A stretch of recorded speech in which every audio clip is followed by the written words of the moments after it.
Thank you all again for having some patience. We are just getting restarted, but you know where we're going, and we're going to a much better place. When I went to visit our banking partner at JP Chase last week, Wednesday, I was a bit surprised. And the poem by German Lutheran pastor Martin Niemöller has never been more important and more profound than the experience I had at the bank. And I'm going to read you the poem because it fits right into what has been going on in this country, and it fits right in with what we have to do to make sure we never allow these acts of misunderstanding to happen, because it could lead to something tragic or someone being hurt. So it says, first they came for the socialists, and I did not speak out because I was not a socialist. Then they came for the trade unionists, and I did not speak out because I was not a trade unionist.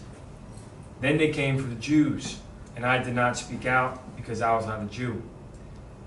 Then they came for me, and there was no one left to speak up for me.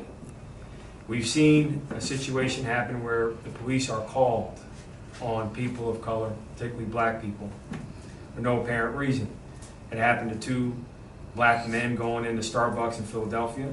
It happened to a representative out in Oregon. It happened to a fellow in Maryland, and it happened to me just last week at the bank in which the city of Mount Vernon does business with. And it's really upsetting because for those of you that have been following Mount Vernon, know that Mount Vernon has struggled for the past time with finances and transparency. And for the past 4 years, I've been systematically, categorically, absolutely denied access to the city's financial information by our banking institution, despite the terms and conditions of our relationship mandating that I have access to these records and this information. And for ready reference, I'm just going to read to you all the paragraph at which that says what banking services is, so you know what an authorized person is. And I, as mayor, am an authorized person on the account, but it goes on to say that an authorized person can take any action, give any instruction in writing, they can sign checks, draft notes, acceptances, and other instruments. You can make sure you, hang on, this fine print is really fine, but I'm reading as quickly as I can. But it says identify provided account terms, contract with bank for cash management product services relating to the account or other general banking services for the benefit of the customer, including without limitation electronic funds transfer services, electronic information services, automated clearinghouse services, lockbox services, fraud prevention services, and automated sweep investment services. So an authorized person can do and ask for a lot of this information and more. But whenever I asked for the information, going back to 2016, I was told no. And for the past 4 years as mayor, it's been a real rough road because I've been having to make decisions in emergency after emergency status because of lack of information that's necessary to make the decisions. Now, I want to just, again, go back and recap in sequence. This has been a long time coming. But it shouldn't be a surprise that the mayor of Mount Vernon needs to know what is going on with the city's finances, especially when we face the threat of our garbage trucks being repossessed. We have situations where seniors have no toilet paper in senior centers because the bill has not been paid. We have $5.5 million worth of unpaid bills mounting, causing catastrophic backups with respect to our services. And our taxpayers in the city, they pay a high price for taxes, and to have this type of dysfunction, not just from the other branches of government, but also from the bank actively working against the mayor to gain access that I'm supposed to be contracted to have access to. And to know that when we went to the bank and we were invited in to be told to go sit down, have a cup of coffee, and enjoy yourself in the conference room, to do such and be greeted by questions of why you're here, what's going on, Well, we came because we had a 6-figure check to deposit, and we had some questions related to our account. And the terms and conditions say very clearly we are supposed to have this type of strong relationship where we can do our banking and get our work done. But an hour and a half into the conference room, waiting, course events turned, we got hungry, ordered some pizza. And everybody that knows me, I like to eat good food. So everybody, just if you want to have some good food, come on and visit us in Mount Vernon. But nonetheless, we ordered some pizza because we were in there for an hour and a half waiting for our representative to come back. And when our representative finally came back, after 3 conference calls, with people outside the office, our banking rep came in. We went through the terms and conditions. We identified the path of resolution, what we need to get done to make sure that the people in Mount Vernon are protected. When we open the door, there's a whole storm of people flurrying around. And one person said, he has a gun. And it's kind of like, what? What? Because when we came, we announced who we were. We made it clear that the mayor travels with security for security purposes. And there was never any pushback, any surprise with that. But to know that someone kind of took our visit out of context and made a phone call to the police on a mayor of a city that has over $250 million worth of transactions with the institution, it's really upsetting, it's disturbing, and it's unacceptable. Because someone could have been hurt, someone could have been killed, God forbid. But thankfully, my detective had pizza boxes in his hand and happened to know the responding officer who was pumped up to go respond to a threat of a gun. Unnecessary, because we were there on city business. We were there to make sure we strengthen our relationship. And this is why I wrote the letter to Chairman Diamond, seeking a dialogue about what we need to do to make sure this never happens again.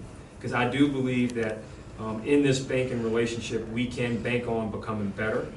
We can find a way to make this work for our community and also JP Morgan Chase.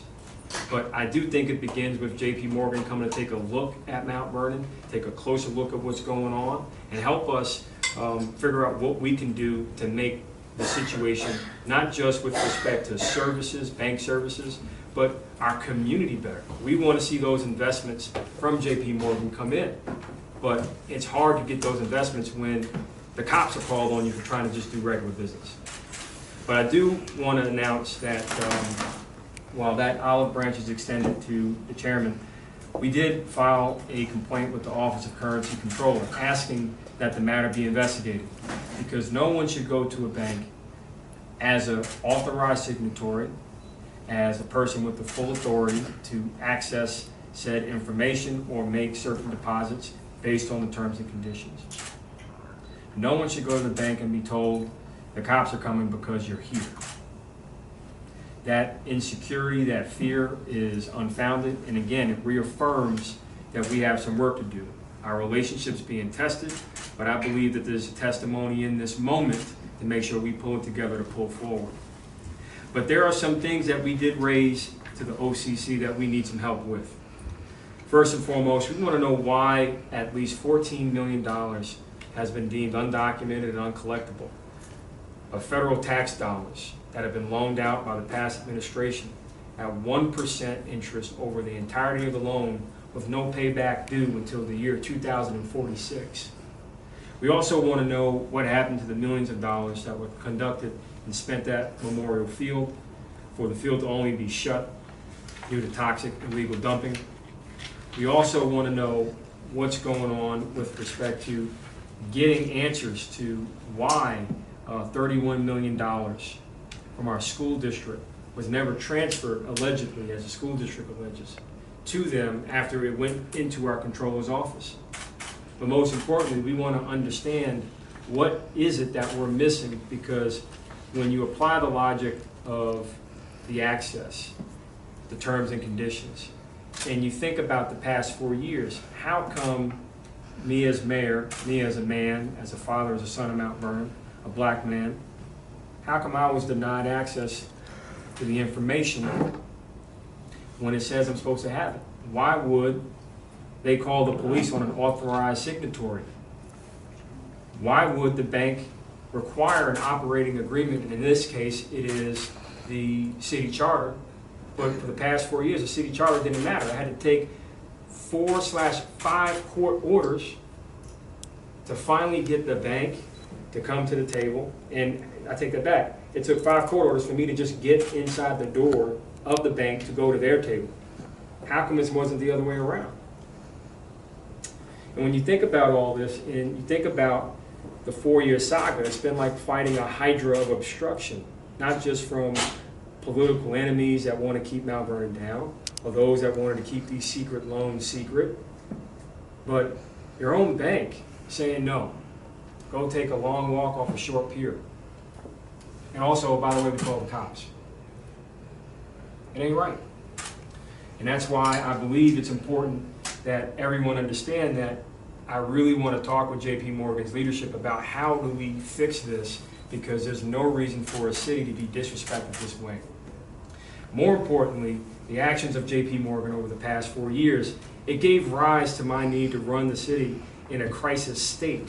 Emergency decision after emergency decision, because I can't see where the monies are that we're supposed to use to fix the trucks or have money enough for gasoline or for toilet paper. And I'm talking basics, because the toxic intent of those forces that really want to keep Mount Vernon down have went that low. And that's why I'm going to keep trying my best to pull Mount Vernon higher and higher.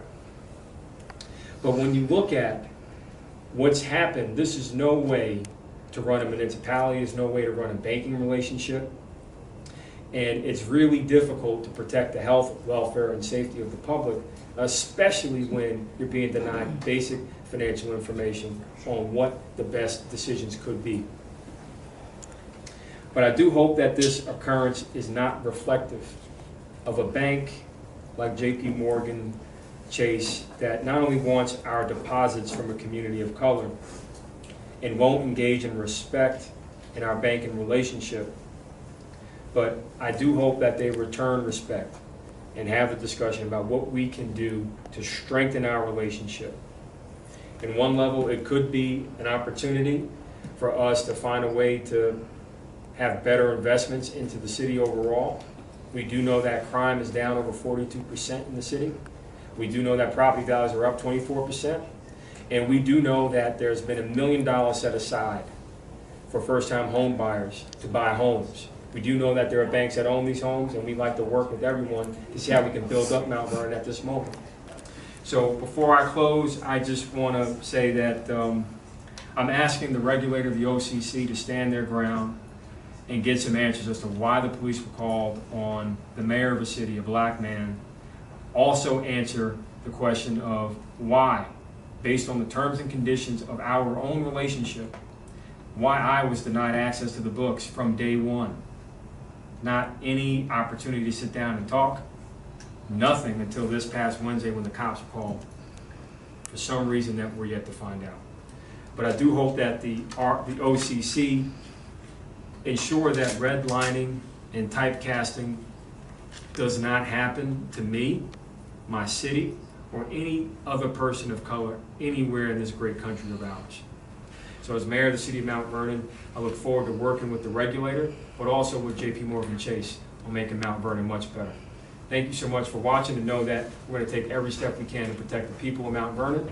No matter the emergency, no matter the decision, we're going to make sure that we take it, because the people and our future are worth it. Thank you.